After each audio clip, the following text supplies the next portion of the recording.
Now, one of the most telling signs of flood damage is here along Highway 34. This entire property was wiped out. It houses a church, an antique shop, and a home. And besides these chairs that were salvaged from inside the church, everything else is gone. From Sandy's service station to Candy Jim's store to just past it was the very hardest hit area around here. The reflection of this cowboy church used to be pavement where hundreds of people parked on Sunday to worship.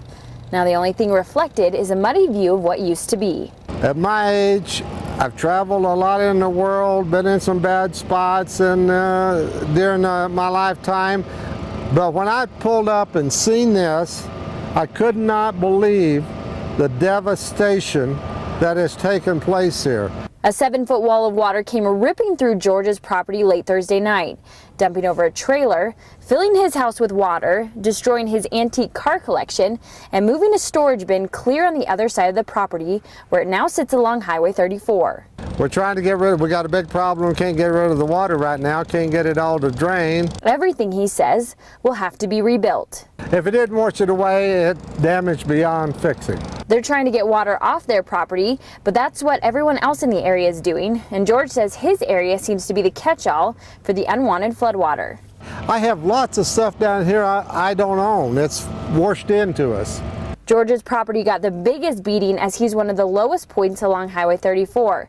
So as the waters rushed, they brought with it other people's belongings, including these people's koi fish, which they've been looking for since Friday, and they finally found them on George's property.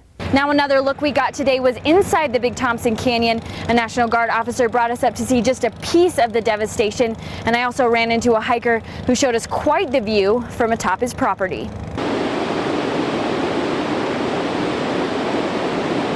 A quick look inside the Thompson Canyon, I saw destruction, roads damaged, bridges barely holding on, and 2 cabins that used to sit nicely along the river now are toppled over. The National Guard is keeping a close eye on this area, and after a decent hike up the side of Highway 34, I could see search and rescue crews walking the sides of the river.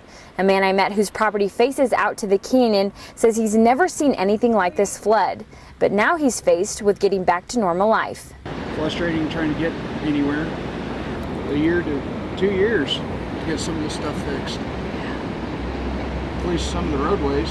But a temporary solution to get people in and out is in the works. But the video says it all. The magnitude of damage seems to get greater and greater.